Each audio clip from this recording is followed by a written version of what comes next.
Sick. I'm from Australia, that's right.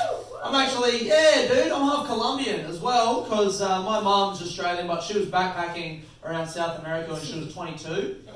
And then she came back to Australia and she found out she was pregnant when she got back. That's me.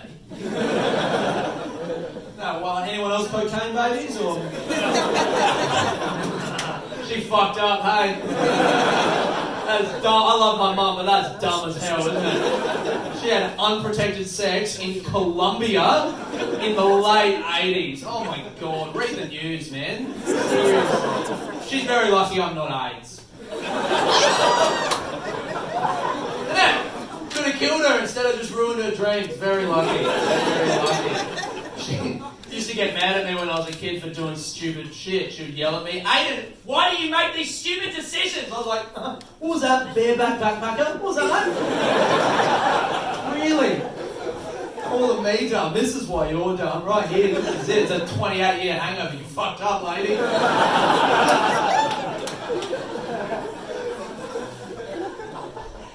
Grew up in Adelaide, in Australia. There's not a lot of Latin people in Adelaide.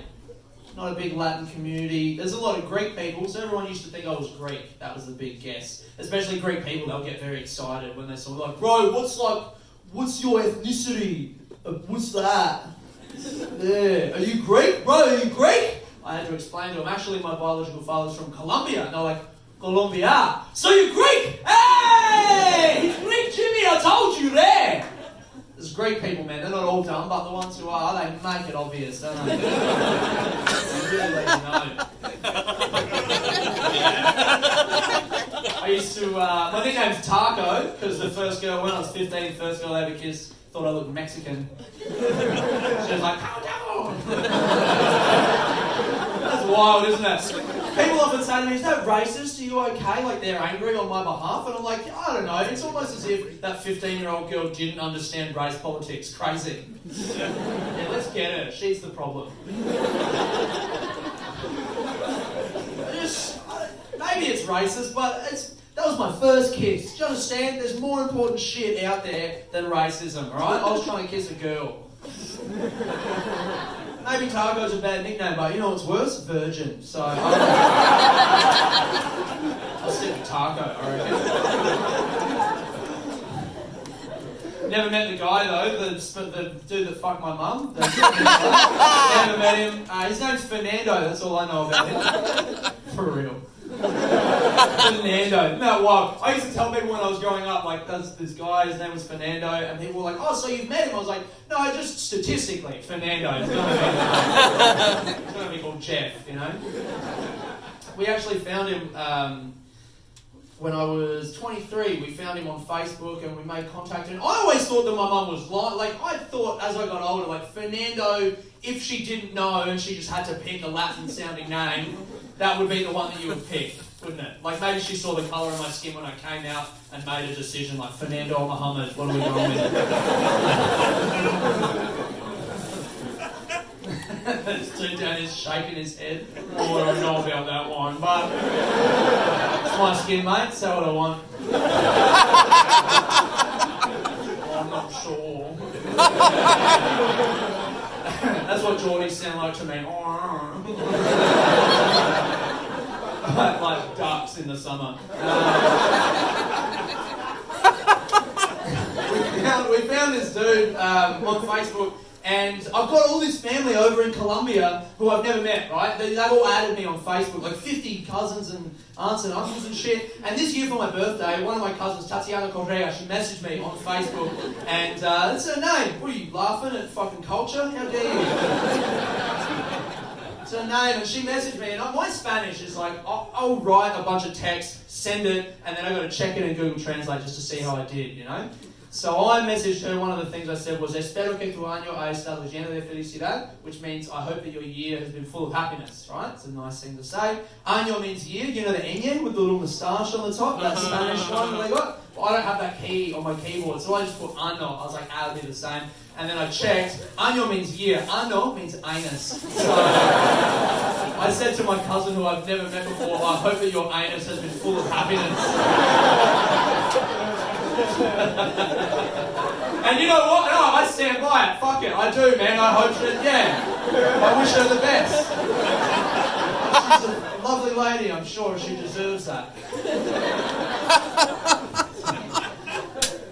I don't think, man. I should have checked. Like, I get myself in dumb situations from just not thinking ahead. I don't know whether I'm like, these things happen to me or if I just remember them and I like I got punched in the face by a lady on the train about 6 months ago in Australia. I was going from Canberra down to Melbourne. It's a 7-hour trip and 3 hours into the train ride. There's a lady on the train. She's yelling at the staff because she had a bad glass of wine on a train. Like, of course you did, mate.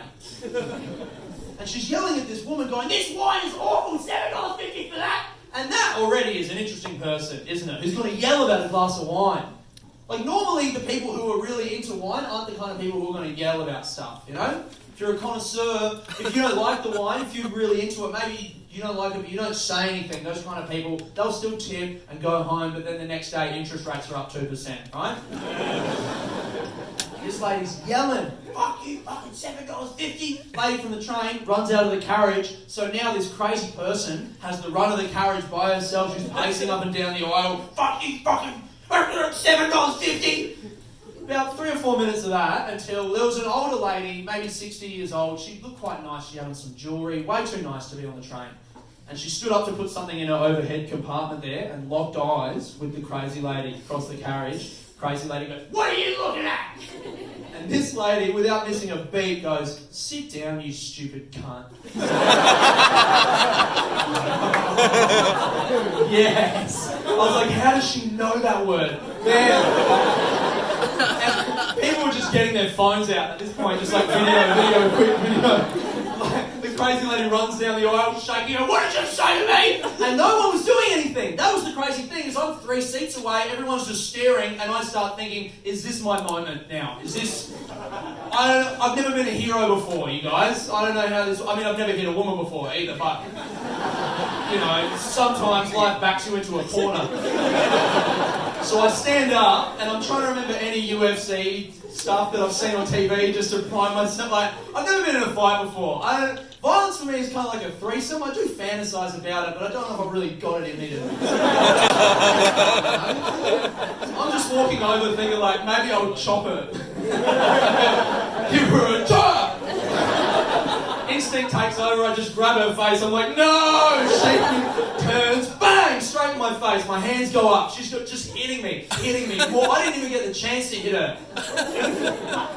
And people have said to me, "That's good that you didn't hit her because she was a woman." Man, I wish that was the reason I didn't hit her.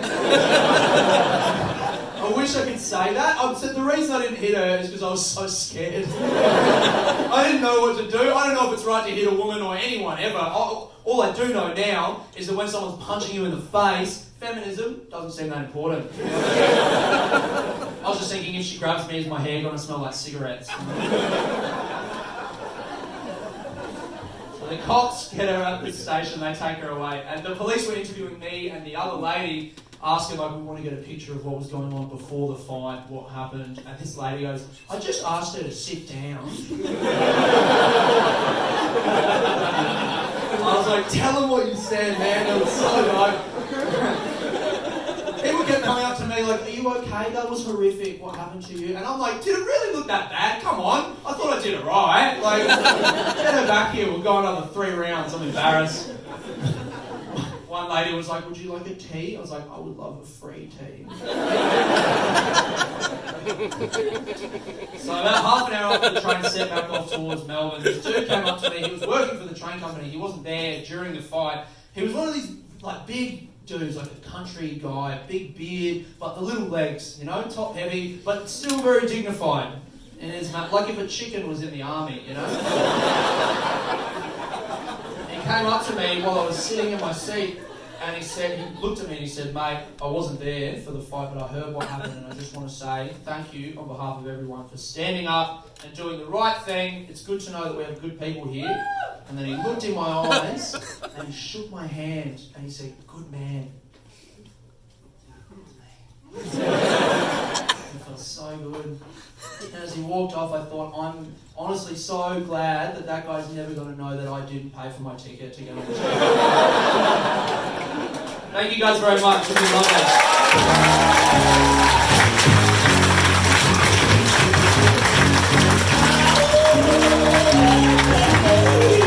Aidan Taco Jones, everybody!